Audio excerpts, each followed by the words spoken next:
우리 오늘 디모데후서 4장 그리고 디모데후서 말씀 함께 보기 전에 간단하게 우리 시대적 배경을 살펴보길 원합니다. 왜냐하면 이 시대적 배경이 오늘날 우리가 살아가는 배경과 매우 유사한 부분이 있기 때문입니다. 이 디모데후서가 언제 쓰여졌냐 이렇게 보시면요. 주후 65년경이라고 되어 있습니다. 그 시기에 이 이스라엘에 어떤 일들이 있었는가 살펴보면은 이제 네로 황제가 그 당시에 집권을 하에 있었습니다. 그래서 그 당시에 이제 그 유대인들을 핍박하는 그런 일들이 있었고요. 그리고 그런 어떤 로마 제국에 대한 여러 가지 불만이 이제 고조가 되어 있던 시점이었었습니다. 그래서 그 당시에 이제 유대와 또 로마의 제1차 전쟁 혹은 항거가 일어나는 그 시점이기도 합니다. 그 시점으로부터 해서 이제 AD 70년에 우리가 아시다시피 예루살렘 성전이 티투스 장군에 의해서 이제 파괴가 되죠. 그래서 이 시기에는 사실 보시면은 어떤 그 항거 운동과 그 불만이 이제 조금씩 터져 나와서 그것이 서로의 갈등이 되고 또 전쟁이 일어나는 그런 여러 가지 양극화적인 현상이 일어났던 것이죠. 사실 로마 제국과 또 유대 국가 혹은 이스라엘은 여러 가지로 너무 극단적으로 달랐었습니다. 종교적인 면부터 이제 로마는 알다시피 다신을 믿잖아요, 그렇죠? 하지만 절대 유일신을 믿는 그런 어떤 종교적인 색채의 차이부터 해서 사회적으로나 이 정치적으로나 사실은 계속해서 대립될 수밖에 없는 서로가 이제 교화될 수 없는 그런 어떤 갈등의 상황이 이 시대적 배경이 있다라는 사실입니다. 제가 이 부분을 함께 나누는 이유는 오늘날 이 세상을 우리가 살아갈 때도 참 이와 같다라는 것이죠. 우리가 사실 뉴스만 봐도 정말 이 갈등의 극심한 그 모습을 여러 가지 관점에서 볼 수 있잖아요. 우리 정치를 봐도 그렇죠. 또 전 세계적으로 봐도 일어나는 것이 전쟁과 또 이 갈등이 있다라는 것입니다. 왜 그렇다면 갈등과 다툼이 점점 더 넘쳐나는가? 먼저는 하나님의 말씀에 의해서 이 일들이 계속 진행되고 있기 때문에 우리는 그런 신앙의 바탕으로 바라보면 있지만 사실 그 핵심에는 이 양극화라는 부분이 있는 것입니다. 양극화. 즉 이 서로가 점점 이 중립이 없는 거죠. 양극화의 핵심은 중립이 없는 것입니다. 서로가 극과 극이 되어서 대립하는 그것이 심화되는 것. 이것이 오늘날 이 전 세계적으로 참 정치적으로 그죠? 또 국가적으로 이 대립이 일어나는 가장 큰 이유라는 것입니다. 근데 참 흥미로운 것은 이 양극화라는 현상이 이것이 참 극단적으로 서로가 참 양쪽의 편에서 이제 그 갈등이 심화가 되지만 궁극적으로 이것이 참 너무나 흥미로운데요. 이 양극화가 극심화되면 이 해결책이 결국엔 어떻게 되냐? 승리하는 자가 혹은 절대적인 힘을 가진 자가 그 모든 것을 정리할 때 이루어질 수 있다는 것입니다. 그렇기 때문에 사실 이 양극화라는 현상은 결국에는 이 말씀을 향해서 우리가 비춰봤을 때 말씀을 통해서 바라보면 결국에는 절대적인 어떤 존재가 나타나야 되는 방향성으로 가고 있다는 거죠. 우린 말씀을 통해서 마지막 때에 일어나는 일들 중 하나가 바로 이 적그리스도의 등장임을 알고 있습니다. 결국에는 이 양극화를 해소할 수 있는 누군가는 절대적인 권력이 필요하죠. 사실 이러한 부분을 조금은 우리가 여러 가지 자료들과 또 이 시대적 상황을 살펴보면 점점 그렇게 펼쳐가고 있다는 사실을 알고 있습니다. 이번 미국 대선도 사실 그런 의미에서 굉장히 중요한 부분이 있습니다. 어쨌든 이런 양극화로 인해서 세상이 참 급변하게 변해가고 있는 이 흐름 가운데 과연 교회는 그렇다면 어떤 역할을 하고 있는가? 우리는 과연 어떤 지금 목소리를 내고 있는가? 이 세상의 흐름과 발맞춰 가고 있는가? 사실 보시면 그와 다르게 교회의 역할이 이 시대적으로 매우 축소되어지고 있다는 사실을 우리가 발견할 수 있습니다. 많은 교회가 또 많은 그리스도인들이 사실 이 갈등을 피하고자 하죠. 그리고 이제 진리를 선뜻 외치고 말하기에는 세상이 그것을 받아들이지 않는 것처럼 느껴지니 또 세상이 이 교회를 자꾸 부정적으로 비춰주니 이것을 우리가 말하는 것이 굉장히 주저되는 세상 속에서 살고 있습니다. 뭐 좋은 게 좋은 것이지 우리가 서로 이해하고 또 포용하면 되지 않을까? 우리가 좋은 모습으로 다가가지 않을까? 어떤 그 심지어 세상이 성경이 지는 그 진리를 조롱하고 억압하는데도 담대하게 거기에 대해서 우리가 목소리를 내지 못하는 거죠. 교회가 잠잠하다는 것입니다. 과연 그렇다면 이러한 이 세상 속에서 교회의 모습을 보았을 때 이것이 성경 말씀에 의한 하나님께서 우리에게 바라시는 모습인가, 우리의 역할인가를 우리가 스스로 또 자문해 본다면, 사실은 우리는 말씀을 통해 보았을 때요, 우리는 세상에 의해서 위축되는 것이 아니라 변하지 않은 진리를 여전히 선포해야 하는 그런 귀한 책임이 있다라는 것입니다. 사실 성경 속에 우리 그리스도인들이 여러 가지 역할로 묘사가 되죠. 우리가 잘 알고 있는 오늘 청지기, 혹은 일꾼, 혹은 하나님의 어떤 대사로서, 그죠? 대사라는 그런 역할도 있고, 또 종으로서, 또 우린 경주자라는 어떤 그런 역할도 있습니다. 때로는 우리가 소금과 빛으로서 이 세상에 귀한 역할을 또 드러내곤 하죠. 여러 가지 교회 또 그리스도인들을 나타내는 그런 역할, 또 그 묘사들 가운데 사실 우리가 또 오늘 한 가지 기억해야 할 것이 있다면 바로 군사라는 사실입니다. 군사입니다. 군사의 주된 목적은 과연 무엇일까요? 군사의 가장 주된 목적은 싸우기 위함인 것입니다. 우리가 오늘 본문 말씀을 봤을 때 사도 바울 역시 시대적 상황을 뒤로하고요, 심지어 자신이 처한 그 감옥에서의 환경적 그 위축을 넘어서서 자신의 삶을 다음과 같이 고백하고 있죠. 우리 7절 말씀 보시면요, 내가 선한 싸움을 싸우고 나의 달려갈 길을 끝마치고 믿음을 지켰으므로. 그가 스스로 자신의 삶에 대한 평가를 한 것 중 하나는 그가 싸웠다는 것입니다. 저는 그렇기 때문에 오늘 이런 혼란스러운 세상 속에서, 어쩌면 우리가 세상에 위축되어 있는 이 세상 속에서, 혹은 우리가 어쩌면 안일함 속에 빠져 있는 우리의 이 마음 가운데 예수 그리스도의 그 교회의 역할을 함께 상기하고자 합니다. 하나님께서 우리에게 주신 역할과 명령 중 하나는 바로 우리 그리스도인은 군사로서 싸워야 한다는 것입니다. 오늘 오후에 우리가 왜 싸워야 하는지 세 가지를 살펴보기를 원합니다. 첫 번째로 우리가 싸워야 하는 첫 번째 이유는요, 그 싸움이 선하기 때문이죠. 우리가 7절 말씀 보시면요, 내가 선한 싸움을 싸우고 라고 나와 있습니다. 사도 바울은 자신이 선한 싸움을 싸웠다고 말하고 있습니다. 근데 우리가 여기서 선한 싸움에 대해서 생각할 필요가 있습니다. 과연 이 선한 싸움이라는 것이 존재하는가?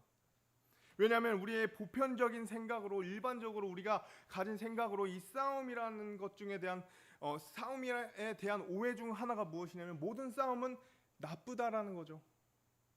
우리는 갈등을 되도록 피하고자 합니다. 왜냐하면 그 싸움과 그 갈등은 우리가 그 과정 속에서 많은 괴로움을 느껴야 되기 때문이죠. 과정이 괴롭기 때문이죠. 굉장히 불편한 상황 속에서 놓여 있기 때문인 것이죠. 그러므로 우리가 그 갈등을 피하기 위해, 그 싸움을 피하기 위해 우리의 마음엔 이런 생각이 듭니다. 갈등을 피하기 위해 우리가 어떻게 생각하냐면 가장 좋은 것은 바로 서로를 이해하고 서로를 포용하고 또 평화롭게 지내는 것이죠. 이해하고 포용하는 것만이 평화를 이룬다. 근데 이 부분을 대해서 우리가 한 번 더 생각을 해본다면, 평화를 우리가 추구하는 것, 또 평화를 이루는 것, 이것이 인류 역사에서 항상 바라던 일이었지만, 과연 인류의 역사는, 혹은 우리의 삶 가운데 이 변쟁과 갈등 없이 평화를 얻는 것이 가능했었던가? 우리가 한번 이 부분을 생각해 볼 필요가 있다는 것이죠. 더 중요한 것은 우리의 생각보다 하나님의 말씀은 무엇이라 말하느냐, 우리가 그것으로 돌아가야 될 때 현실적으로 그리고 성경적으로 우리는 이 말씀을 통해 평화가 어디로부터 오는가를 살펴볼 수 있어야 하는 것입니다. 이 평화가 어디서부터 오는가? 우선 우리가 알아야 할 사실 중 하나는 성경에는 싸움이 끊이지 않았다는 사실입니다. 성경은 단 한순간도 그 영적 전쟁이 끊이지 않았다는 사실이죠. 우리가 창세기 에덴 동산에서부터 이미 하나님과 사탄의 그 대립, 그 메시아의 약속을 어떻게든 무너뜨리려 하는 사탄의 계략, 또 이스라엘을 세우시는 과정 속에서 여러 땅들을 정복하는 과정에서 그것을 위해서 훈련시키시고 이스라엘 백성들이 또 그 땅을 점령하는 과정 가운데서 여러 전투가 있고요. 또 나중에는 그 왕국과 왕국 간의 전쟁이 있었죠. 구약 말씀은 그렇지만 신약은 또 어떨까요? 신약은 계속해서 우리는 예수님의 그 지상 사역 속에서 정치적, 종교적 그런 대립과 갈등을 보게 됩니다. 이미 로마 제국과 또 이스라엘 간의 전투가 또 전쟁이 있어 왔었던 것도 우리가 볼 수 있죠. 뿐만 아니라 이제 군사로서 우리는 영적 전투에 대한 경각심을 여러 서신을 통해서 발견할 수 있다는 거죠. 영적인 부분에서도 그런 서신을 통해서 발견할 수 있고 또 더 나아가서요. 요한계시록을 통해서 우리는 이 아마겟돈 전쟁과 또 곧과 그 마곡의 마지막 그 전쟁까지 그 전쟁으로 시작한 이 성경 말씀에 하나님의 역사에 모든 것이 이젠 전쟁으로 끝난다는 것, 우리가 이것을 성경 말씀을 통해 바라볼 수 있다는 것입니다. 영적으로 또 국가적으로 정치적으로 종교적으로 전쟁과 싸움은 끊임없이 펼쳐져 있었다는 사실입니다.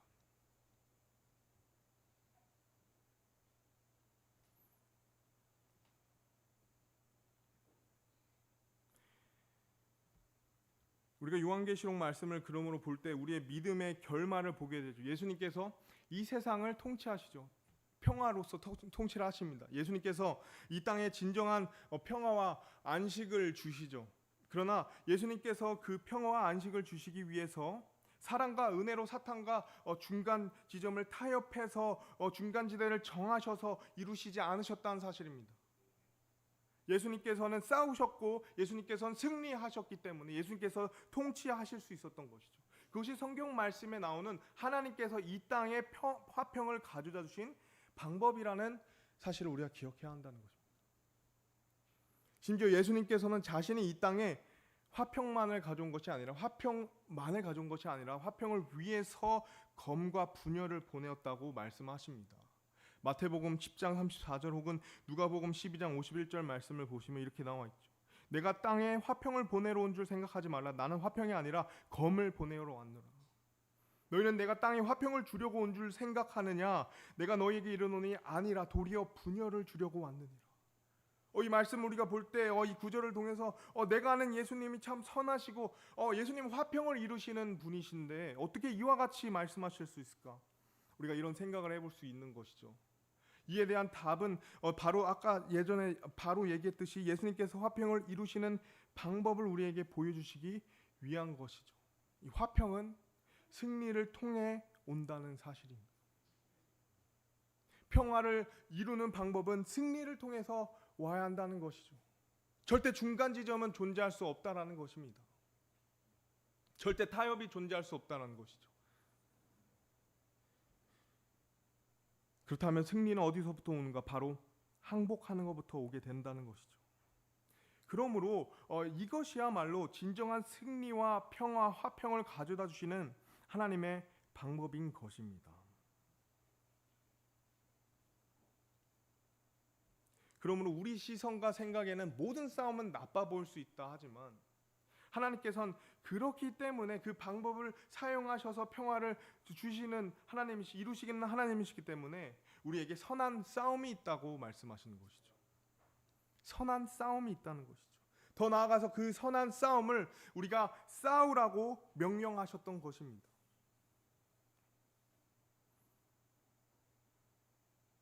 우리가 싸우는 이 싸움, 그러나 이것이 선하다. 그렇다면 우리가 더 나아가서 선한 싸움, 이 선하다라는 것은 무엇을 의미할까요?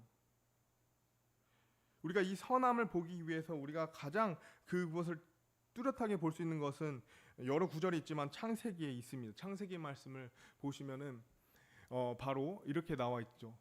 하나님께서 이르시되 빛이 있으라 하심에 빛이 있었고 하나님께서 그 빛을 보시니 좋았더라라고 나와 있습니다. 하나님께서 어둠에서 빛을 나누시고 영어로 보면 it was good이라고 나와 있죠. good. 근데 여기서 사도 바울은 선한 싸움, good fight를 싸웠다고 말합니다. 이 선함은 무엇인가? 우리가 이 창세기를 통해서 볼 수 있는 원리 중 하나는 바로 하나님이 좋아하셨다는 좋았다라고 했던 이유는 빛이 있으라 하나님 말씀하시니 빛이 그대로 생겼기 때문인 거죠. 하나님의 말씀대로 그것이 생겼기 때문에, 하나님의 질서에 맞춰서 그것이 생겼기 때문에 그것이 좋았다는 것입니다. 그렇다면 하나님께서 말씀하시는 선한 싸움은 무엇인가? 우리는 이 창세기의 말씀을 통해서 이 선한 싸움의 어떤 싸움인가를 볼 수 있습니다. 바로 우리의 선한 싸움은 하나님의 말씀과 질서를 지키기 위해 싸우는 것을 말하는 것입니다.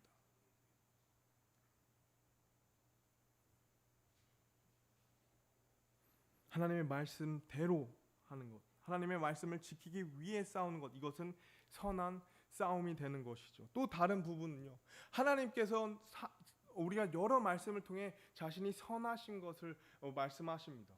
하나님이 거짓말하실 수 없는 분이시고 참되시며 진리이신 하나님께서 자신이 선하시다 말씀하시는데, 이 선함은 항상 무엇과 연결이 되냐면요, 바로 의와 연결이 됩니다. 왜냐하면 우리가 선을 생각할 때 이 선에 반대되는 것은 악이기 때문이죠.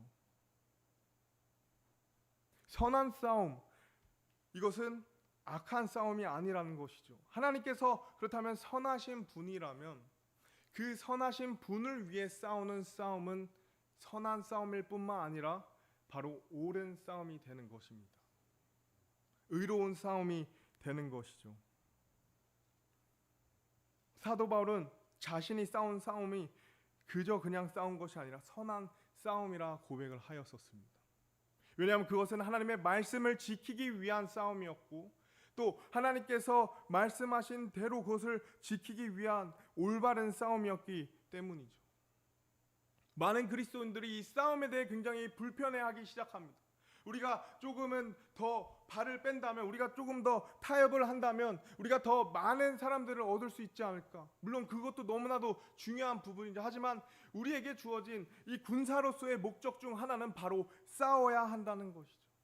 이 싸움에 대해서 우리가 두려워할 필요가 없는 것이죠. 이 싸움에 대해서 우리가 불편해할 필요가 없습니다. 우리가 이 싸움에 대해서 이것이 선하다면 우리는 여기에 주저할 필요가 없기 때문이죠. 왜냐하면 이것은 좋은 싸움이기 때문입니다.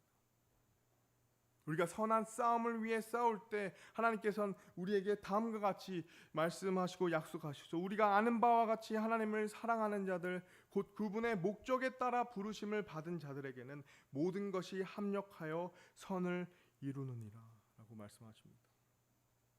우리가 싸워야 하는 첫 번째 이유는 바로 이 싸움은 하나님 앞에 선한 싸움이기 때문인 것이죠. 우리가 두 번째로 우리가 또 볼 이유는, 우리가 왜 싸워야 하나? 우리가 이 싸움이 선하기 때문도 있지만, 이 싸움을 우리가 싸우는 두 번째 이유는 바로 이 싸움은 반드시 이기는 싸움이기 때문이죠. 이 싸움에는 반드시 이기기 때문인 것입니다. 우리가 다시 한번 말씀을 보시면요, 내가 선한 싸움을 싸우고 달려갈 길을 끝마치고 믿음을 지켰으므로, 그게 어떻게 나와 있죠? 이후로는 나를 위해 의의 왕관이 예비되어 있나니 주 곧 의로우신 심판자께서 그날에 그것을 내게 주실 것이오 라고 말씀합니다. 사도 바울은 자신이 선한 싸움을 싸운 것에만 보람을 느끼고 그친 것이 아니라 이후에 있을 이 약속에 대해서, 그 약속의 날에 대해서 확신을 했었습니다. 이 부분이 굉장히 중요한데요. 왜냐하면 우리는 이 사도 바울을 통해서 하나님께서 우리에게도 보여주시는 이 약속을 발견할 수 있는데, 선한 싸움 뒤에는 왕관이 예비되어 있다는 사실입니다. 그리고 이것을 주시기로 한 그 날이 있다라는 것이죠. 우리가 보시면요, 이후에 예비가 되어 있는 것이 있고 그것을 주시는 날이 있다라는 사실입니다. 그러나 우리가 찬양을 아까 불렀지만 이 왕관을 받는 조건은 반드시 승리와 결부되어 있어야 합니다. 패배자는 왕관을 줄 수도 없고 패배자는 왕관을 받을 수도 없기 때문이죠. 너무나도 중요한 또 놀라운 진리입니다. 그러므로 우리는 이 약속을 또 더 나아가서 성경 전체를 볼 때 우리 싸움이 반드시 승리한다는 확신을 우리가 가질 수 있다는 거죠.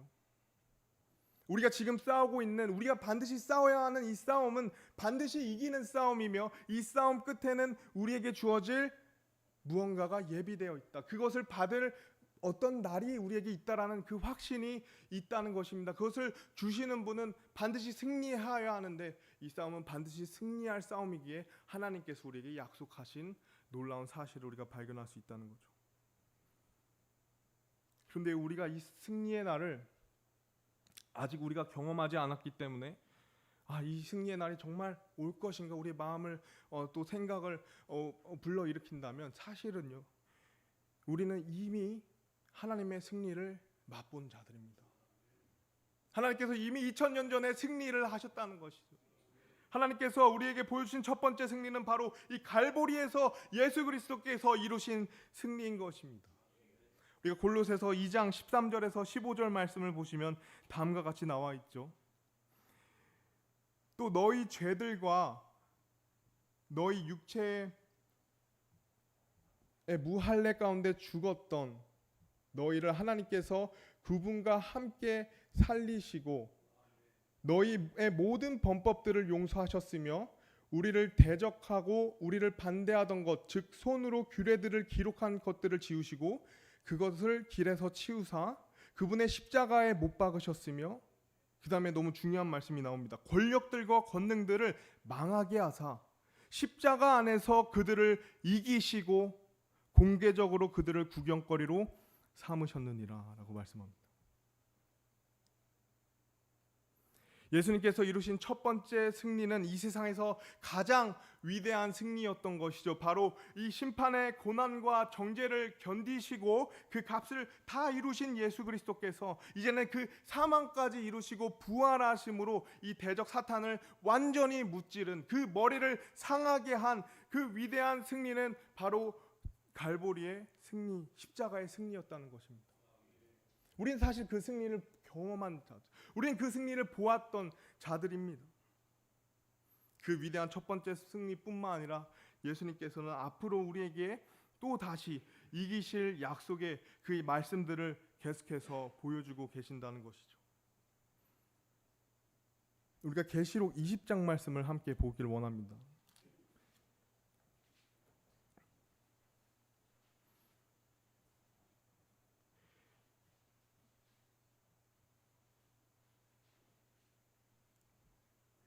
계시록 20장 말씀에 보시면 이렇게 나와 있죠. 또 내가 보니 한 천사가 바닥 없는 구덩이의 열쇠와 큰 사슬을 손에 들고 하늘로부터 내려와 마귀요 사탄인 그 용 저 옛뱀을 붙잡은 뒤 그를 1000년 동안 결박하여 바닥 없는 구덩이에 던져가두고 그에게 봉인을 하여 1000년이 찰 때까지 그가 더 이상 민족들을 속이지 못하게 하였는데 그 뒤에는 그가 반드시 잠시 동안 풀려나리라. 또 내가 왕자들을 보았는데 사람들이 그것들 위에 앉아 있고 그들에게 심판이 맡겨졌더라. 또 내가 예수님의 증언과 하나님의 말씀으로 인해 목이 베인 자들의 혼들을 보았는데 그들은 짐승과 그의 형상에게 경배하지도 아니하고 자기 이마 위에나 손 안에 짐승의 표를 받지도 아니한 자들이더라. 그들이 살아서 그리스도와 함께 1000년 동안 통치하였으나 그 나머지 죽은 자들은 그 1000년이 끝날 때까지 다시 살지 못하였더라. 이것이 첫 번째 부활이니라. 첫 번째 부활에 참여할 몫을 가진 자는 복이 있고 거룩하도다. 둘째 사망이 그런 자들을 다스릴 권능을 갖지 못하고 도리어 그들이 하나님과 그리스도의 제사장이 되어 1000년 동안 그분과 함께 통치하리라. 7절 말씀에 그 1000년이 다 참에 사탄이 자기 감옥에서 풀려나고 나가서 땅의 사방에 있는 민족들 곧 곡과 마곡을 속이며 그들을 함께 모아 전쟁하게 할 터인데 그들의 수는 바다의 모래 같으니라. 그들이 땅의 넓은 곳으로 올라가 성도들의 진영과 그 사랑받는 도시를 에워싸매 불이 하늘에서 하나님부터 내려와 그들을 삼켰고 또 그들을 속인 마귀가 그 짐승과 거짓 대언자가 있는 불과 유황호수에 던져져서 그들이 영원 무궁토록 밤낮으로 고통을 받으리라. 또 내가 크고 흰 왕자와 그 위에 앉으신 분을 보았는데 땅과 하늘이 그분의 얼굴을 피해 물러가서 그것들의 자리가 보이지 아니하더라. 또 내가 보니 죽은 자들이 작은 자나 큰 자나 하나님 앞에 서 있는데 책들이 펼쳐져 있고 또 다른 책, 즉 생명책이 펼쳐져 있더라. 죽은 자들이 자기 행위들에 따라 그 책들에 기록된 그것들에 근거하여 심판을 받았더라. 바다가 자기 안에 있는 죽은 자들을 내어주었고 사망과 지옥이 자기 안에 있는 죽은 자들을 넘겨주매 그들이 각각 자기 행위들에 따라 심판을 받으며 사망과 지옥이 불호수에 던져졌더라. 이것이 둘째 사망이니라. 누구든지 생명책에 기록된 것으로 드러내지 않는 자는 불호수에 던져졌더라. 계속해서 21장 말씀은 우리에게 너무나도 놀라운 진리를 보여줍니다. 내가 새 하늘과 새 땅을 보았으니 이는 처음 하늘과 처음 땅이 사라졌고 바다도 다시는 있지 아니하였기 때문이더라. 나 요한이 보니 거룩한 도시 새 예루살렘이 신부가 자기 남편을 위해 단장한 것 같이 예비하려고 하늘에서 하나님으로부터 내려오더라. 내가 들으니 하늘에서 큰 음성이 나서 이르되 보라, 하나님의 성막이 사람들과 함께 있고 그분께서 그들과 함께 거하시리라. 그들은 그분의 백성이 되고 하나님께서는 친히 그들과 함께 계셔서 그들의 하나님이 되시리라. 하나님께서 그들의 눈에서 모든 눈물을 닦아주실 것이며 다시는 사망이 없고 슬픔도 울부짖음도 없으며 아픔도 다시는 없으리니 이는 이전 것들이 지나갔기 때문이라 하더라. 왕자에 앉으신 분께서 이르시되 보라, 내가 모든 것을 새롭게 하노라 하시고 또 내가 이르시되 이 말들은 참되고 신실하니 기록하라 하시며 또 내게 이르시되 다 이루어졌도다. 나는 알파와 오메가요 시작과 끝이니라. 내가 목마른 자에게 생명수의 샘에서 값없이 주리라. 7절 다 같이 읽도록 하겠습니다. 이기는 자는 모든 것을 상속받을 것이며 나는 그의 하나님이 되고 그는 나의 아들이 되리라. 이것이 하나님께서 우리에게 보여주신 약속하신 위대한 또 다른 최후의 승리라는 것이죠. 분명 이 말씀에 하나님께서는 기록하라 하셨습니다. 이것을 보여주셨다는 것이죠. 우리에게 계시해 주셨다는 것입니다. 우리는 이 위대한 첫 번째 승리를 보았지만 우리는 훗날 우리 앞에 놓여질 그 또 다른 최후의 승리를 볼 사람들이죠. 그렇기 때문에 우리가 싸워야 한다는 것입니다. 그렇기 때문에 우리가 싸워야 한다는 것이죠. 우리가 이기는 이유, 그렇기 때문에 이 이유가 무엇인가? 첫 번째, 이것은 진리이기 때문이죠. 결코 변할 수 없는 하나님의 계획이자 하나님의 주권이자 하나님의 이 역사하심 때문에 이것을 우리가 어떻게 하더라도, 그 대적이 어떻게 하더라도, 어떤 수를 쓰더라도 결코 이길 수 없는 것은 이것이 진리이기 때문이죠. 요한일서 5장 4, 5절 말씀에 이는 무엇이든지 하나님에게서 태어난 것은 세상을 이기기 때문이라. 세상을 이기는 승리는 이것이니 곧 우리의 믿음이니라. 예수님께서 하나님의 아들이심을 믿는 자가 아니면 세상을 이기는 자가 누구냐? 믿음으로 승리하는 것. 그 믿음은 곧 하나님의 말씀으로부터 오는 믿음이며 그 말씀은 곧 진리이기 때문에 우리는 세상을 이긴다는 것이죠.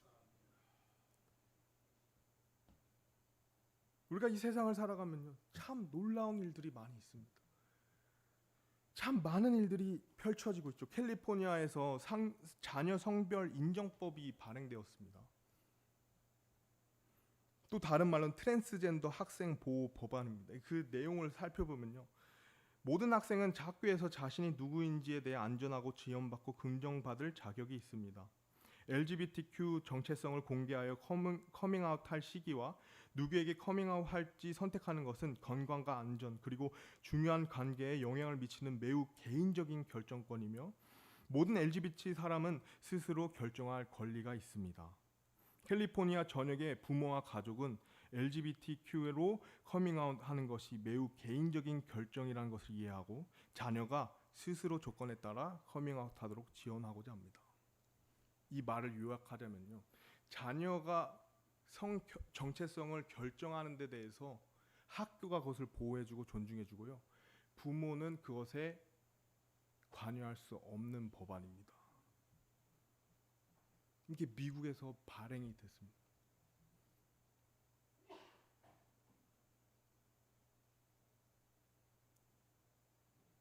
캘리포니아 하면 미국의 대표적인 도시 중 하나죠. 지역 중 하나죠. 우리나라에는 어떤 일이 있었냐면요, 최근에 동성 부부를 법적 권리로 첫 인정을 했습니다. 이 건강보험 때문에 소송을 걸었는데 대법원이 그것을 인정한 첫 사례가 요 근래에 나왔습니다. 아마 보신 분들은 아시겠죠. 세상이 하나님의 말씀에 반대되는 그것을 지금 허용하고 펼쳐가고 있다는 것이죠. 이번 파리 올림픽도 너무나도 해괴했죠. 아마 이 개막식을 보시면 분들은 알겠지만 이 모습이 무엇인가 하니 이것은 예수님의 그 마지막 만찬에 대한 그 다빈치 작품을 이 퀴어가 그죠? 이것을 패러디한 것입니다. 그러면서 이제 파리 올림픽에 대한 그 올림픽 사이트에 들어가니까 사상 최초로 성평등이 실현되는 올림픽이라고 굉장히 자랑스럽게 여기고 있습니다. 이 개막식과 폐막식을 계획한 그 자가 무용가로 제가 알고 있는데 그 사람도 동성애자입니다.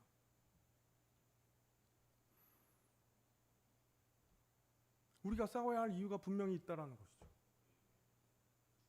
남의 나라 일이 아닌 이미 대한민국에서 펼쳐지고 있고 이제는 우리 교회 안으로, 우리 가정 안으로, 우리 사회 안으로 침투할 그 반성경적인 그런 가치관에 대해서 우리는 맞서 싸워야 한다는 것입니다. 이러한 반성경적인 문화에 대해서 우리는 맞서 싸워야 된다는 것이죠. 이 반성경적인 정치관에 대해서 우리는 그것에 대해서 깨어 있어야 한다는 것입니다.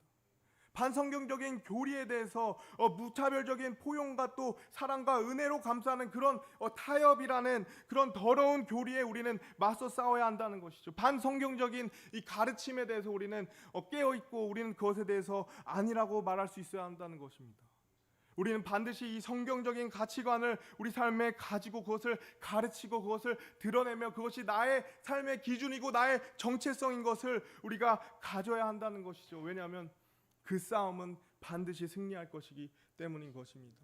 세상을 이기는 것은 바로 믿음이라는 것이죠. 우리가 진리를 위해 싸울 때 우리가 세상을 이길 수 있다라는 것입니다. 이러한 세상의 혼탁스러운 가운데 우리가 진리를 위해 싸우는 것, 때로는 우리가 이것을 혼자 싸운다고 버거울 수 있지만 우리가 또 다른 이유, 우리가 승리할 수밖에 없는 또 다른 이유는 바로 이것이 하나님께 속한 전투이기 때문이죠. 우리가 싸우는 전투는 하나님께 속한 것입니다. 사무엘상 17장 47절 말씀에 또 주께서 칼이나 창으로 구원하지 아니하심을 여기 모인 이 모든 자들이 알게 하리라. 전쟁은 주께 속한 것이므로 그분께서 너희를 우리 손에 넘겨주시리라 하니라라고 말씀하시죠. 또 다른 고린도후서 10장 4절 말씀은 우리의 전쟁 무기는 육체에 속하지 아니하고 하나님을 통해 강력하여 강한 요새들도 무너뜨리니라라고 말씀하십니다. 너무나도 놀라운 말씀들이 계속해서 나와 있어요. 주를 대적할 수 있는 지혜나 명철이나 계략은 없느니라. 싸울 날에 대비하여 말을 예비하지만 안전은 주에게서 오느니라라고 말씀합니다. 주님께 속한 전투, 주님께서 함께 싸우시는 전투, 하나님을 통해서 싸우는 이 전투는 반드시 승리할 수밖에 없다는 것이죠. 우리 시편 24편 7절에서 10절 말씀 보시면 오 너희 문들아 너희 머리를 들지어다 너희 영존하는 물들아 너희는 들릴지어다 영광의 왕께서 들어가시리로다. 이 영광의 왕이 누구시냐? 강하고 강력하신 주시오 전투에 강력하신 주시로다. 오 너희 문들아 너희 머리를 들지어다 너희 영존하는 물들아 너희는 들릴지어다. 즉 너희 머리를 들릴지어다 영광의 왕께서 들어가시리로다. 이 영광의 왕이 누구시냐? 군대들의 주 곧 그분께서 영광의 왕이시로다. 이 주님께서 이 전투에 강력하시고 또 강하시고 능하신 분이고 또 이 모든 군대들의 주가 되시는 영광의 왕이라는 것이죠. 주님께서 우리와 함께 하시는 이 전투기 때문에 우리가 승리할 수 있다라는 것입니다. 그렇기 때문에 우리는 다음과 같이 하나님께 감사를 드릴 수 있죠. 우리 같이 읽도록 하겠습니다. 시작. 그러나 우리 주 예수 그리스도를 통해 우리에게 승리를 주시는 하나님께 감사를 드리노라. 이 세상에 아무리 이 성경과는 거리가 되는 반대가 되는 것들로 우리의 믿음을 조롱하고 또 우리의 믿음을 압박할지라도 우리는 하나님과 함께 하시는 믿음을 갖고 이 진리가 변하지 않음을 확신한 채 우리는 계속해서 싸워야 한다는 것입니다. 우리가 이 싸움을 통해서 우리가 볼 것은 그 싸움을 통해 일하시는 하나님과 그것을 통해 승리를 이루시는 하나님께 감사를 드릴 수 있다는 것이죠. 우린 싸우는 우리의 첫 번째 이유는 그것이 선하기 때문입니다. 두 번째는 그것은 반드시 이기는 싸움인 것이죠. 마지막 세 번째는 그 싸움에는 반드시 보상이 있기 때문입니다. 우리가 8절 말씀을 보시면요, 다음과 같이 나와 있죠.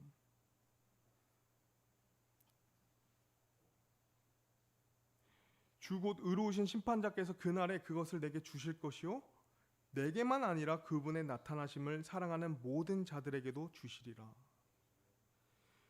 사도 바울은 선한 싸움을 싸웠습니다. 사도 바울은 또한 이길 것이라 확신하였고요, 훗날 자신이 예수님께 의의 왕관을 받은 것임을 그는 보았습니다. 그러나 사도 바울은 이것이 자신에게만 주어지지 않았음을 알고 있었습니다. 즉 이것이 예수 그리스도의 나타나심을 사랑하는 모든 자들에게 주실 것임을 알았다는 것이죠. 우리가 싸워야 하는 여러 가지 이유가 있습니다. 이것이 나의 정체성이요, 내가 지켜야 할 가치관이기 때문에 싸우지만, 우리가 이 싸움을 싸울 때 은혜롭게도 감사하게도 하나님께서 우리에게 보상해 주실 것이라는 확신 때문인 것이죠. 예수님께서 이미 약속을 해주셨습니다. 우리 계시록 말씀을 보시면요, 22장 12절에 보라 내가 속히 오리니 내가 줄 보상이 내게 있어 각 사람에게 그의 행위에 따라 주리라 라고 말씀하셨죠. 사실 훗날 우리가 영원한 생명 가운데 이 죄와 아픔이 고통이 없는 천국에서 영원히 사는 것, 이거 하나만으로도 사실 우리에게는 너무나도 큰 은혜요 또 상급이지만, 예수님께서는 우리가 쌓은 그 공로를 잊지 않으시고 그에 맞는 보상까지 주실 것이라 약속하셨다는 거죠. 근데 이 보상이요, 이 보상이 영원하다는 거예요. 우리 삶이 참 신앙적으로 지칠 때가 있습니다. 기진할 때가 있죠. 근데 나의 기진함으로 내가 오늘 하나님께서 주신 이 전투에 내가 참여하지 않음으로 훗날 나에게 주어질 영원한 보상을 놓친다면 그만큼 내 삶에 참 아쉬움이 큰 게 있을까요? 이 보상은 영원하다는 것입니다. 다만 우리의 행위에 따라 지급이 된다는 거죠. 주실 보상이 너무나도 많습니다. 주실 보상의 종류가 너무나도 많습니다. 단 그것이 영원하지만 이것은 우리의 행위에 따라 지급이 된다는 것입니다. 내가 이 영적 전투에, 내가 이 싸움에 싸우는 군사로서 내가 사력을 다할 때 그 보상이 주어진다는 것입니다.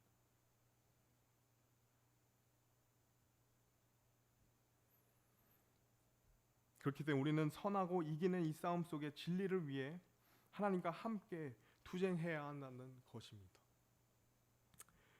보상을 해주시는 그 전투를 우리는 계속해서 싸워가야 된다는 것이죠. 결론으로 마치고자 합니다. 사도 바울이 처음 고백한 디모데후서 4장 7절 말씀, 우리가 이것을 보면요, 내가 선한 싸움을 싸우고 나의 달려갈 길을 끝마치고 믿음을 지켰으므로라고 나와 있습니다. 그런데 이것을 우리가 또 영어로 보면 참 의미가 있습니다. 왜냐하면 한글로 번역한 것처럼 영어도 이 접속사 and를 사용해서 동사들을 이어갈 수 있습니다. 그러나 보면요, 한 문장으로 완성형을 썼다는 것을 우리가 볼 수 있습니다. 그래서 사실은 한글로도 너무 번역을 잘 하셨지만 직역을 한다면 나는 선한 싸움을 싸웠다, 나는 나의 달려갈 길을 끝마쳤다, 나는 믿음을 지켰다라고 사도 바울이 고백을 하는 것이죠. 저는 이를 통해서 이 싸움은 나의 싸움이구나 하는 것을 적용할 수 있었습니다. 아무리 싸움이 선하고 아무리 이 싸움이 반드시 이긴다 하고 아무리 이 싸움을 통해서 내가 보상을 얻는다 하더라도 이것이 나의 싸움이 되지 않는다면 이 싸움은 아무 의미가 없다는 것이죠. 사도 바울은 내가 그 싸움을 싸웠고 나의 달려갈 길을 달렸고 나의 믿음을 지켰다 얘기할 수 있었던 것입니다. 내가 싸워야 한다는 것이죠.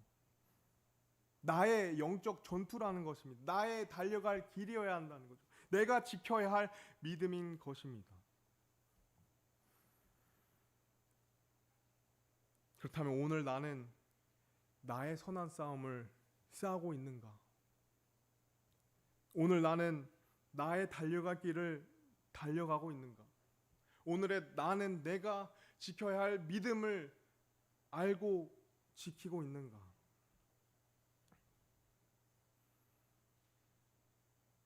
우리가 다시 한번 우리의 이 남은 하반기 우리가 충성과 신실한 군사로서 우리는 계속해서 이 싸움을 나아가야 된다는 것이죠. 제가 사실 이 싸움에 대한 말씀을 참 준비하는 과정에서 참 인상이 깊었던 사건이 있습니다. 사실 오후 예배 시작하기 전에 집사님께서 말씀하셔서 참 놀라운데요.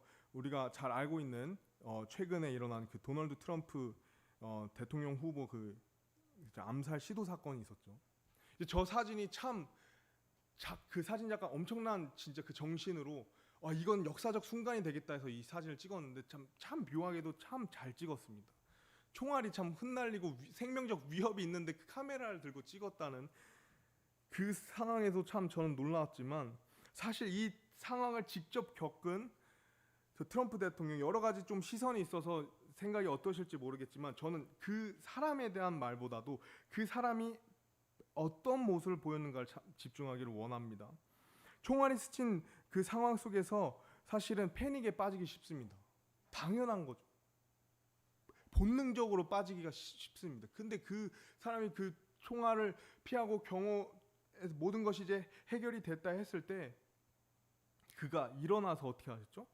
그가 다음과 같이 외쳤다는 거죠. Fight, fight, fight라고 외쳤다. 와, 저는 정말 남자로서도요 참 마음이 불타듯 끓었었습니다. 저게 남자지 하면서 저게 리더구나 이러면 저 참 와 저런 사람이 미국의 대통령이 되는구나 이 생각을 했었어요. 물론 저런 불같은 성격 때문에 참 안 좋은 면들도 있습니다.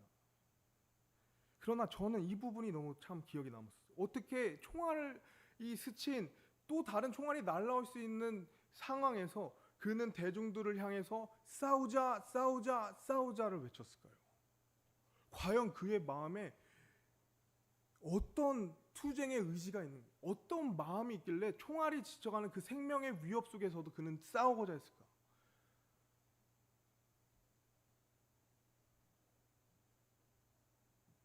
어떻게 저런 강력한 의지를 보일 수 있는가 하면서 저 스스로를 비춰봤을 때 내가 그리스도를 위해 저런 마음으로 싸우고 있는가? 저런 마음으로 저런 의지를 갖고 있는가?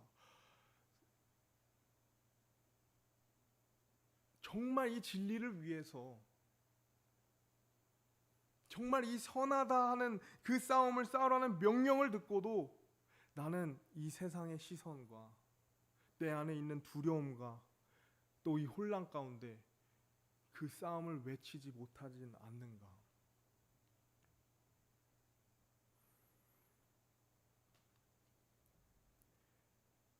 참 많은 생각이 들었습니다. 부끄러웠었습니다, 사실. 정말 이 세상이 하루하루가 달라지는, 좋게 달라지면 좋은데 말씀과 반대되는 세상을 향해 가고 있는 이 세상 속에 그 급격한 변화와 그 급격한 변화 속에 달라지는 사람들의 생각에 나라는 그리스도인 교회의 역할로서 내가 너무 위축되어 있지 않은가? 나에게 죽음의 생명의 위협이 오더라도 나는 저 한 사람과 같이 내 마음에 어떤, 저 사람은 다른 의지가 있겠지만 나는 예수 그리스도를 위해 싸움을 외치고자, 싸우는 자가 되고자 그런 마음이 있었습니다. 그러면서 하나님께서는 저에게 참 위로의 귀한 말씀을 주셨었습니다. 두 말씀 보고 마치겠는데요. 첫 번째는 유다서 3절 말씀입니다. 사랑하는 자들아, 공통의 구원에 가하여 내가 너희에게 쓰려고 모든 열심을 내던 차에 성도들에게 단 한 번 전달된 믿음을 위해 너희가 힘써 싸우라고 너희에게 써서 권면할 필요를 느꼈노니. 성도들에게 단 한 번 전달된 믿음, 그것은 여러 번 전달될 필요가 없는 놀라운 진리이기 때문에 이것을 위해서 우리가 힘써 싸우라 하나님께서 권면한 말씀이었었습니다. 또 다른 말씀은 이거는 함께 읽기를 원하는데요. 우리 빌립보서 1장 27절에서 30절 말씀입니다. 함께 읽고 마치고자 합니다. 시작. 오직 너희 행실을 그리스도의 복음에 합당하게 하라. 이것은 내가 가서 너희를 보든지 떠나 있든지 너희에 대한 일들 곧 너희가 한 영 안에 굳게 서서 복음의 믿음을 위해 한 마음으로 함께 싸우며 어떤 일에서도 너희의 대적들로 인해 무서워하지 아니한다는 것을 내가 듣고자 함이라. 그것이 그들에게는 멸망의 명백한 증표요 너희는 구원의 증표인데 그것은 하나님에게서 났느니라. 이는 그리스도를 믿는 것뿐만 아니라 그리스도를 위해 고난당하는 것도 그분을 위해 너희에게 주어졌기 때문이라. 너희가 내 안에서 보았고 지금도 내 안에 있다고 듣고 있는 그 동일한 싸움이 너희에게도 있느니라. 이 동일한 싸움, 이것을 우리가 계속해서 싸워가야 한다는 것입니다. 선한 싸움이기 때문이죠. 반드시 이기는 싸움이기 때문이죠. 무엇보다 우리에게 훗날 보상해 주시는 하나님의 그 보상이 있는 싸움이기 때문입니다. 오늘 우리는 다시 한번 우리가 여러 우리의 역할과 또 사명과 책임이 말씀 가운데 있지만 군사로서 우리가 왜 싸워야 하는가를 우리가 생각해 보았었습니다. 다시 한번 우리가 이 싸움의 이유와 목적을 우리 삶에 되새겨서 오늘 나에게 주어진 이 선한 싸움을, 나의 달려갈 길을, 또 나의 믿음을 지켜가는, 그것을 위해 투쟁하고 그것을 위해서 정말 싸워가는 그런 우리가 되었으면 좋겠습니다. 우리 함께 기도하고 마치겠습니다.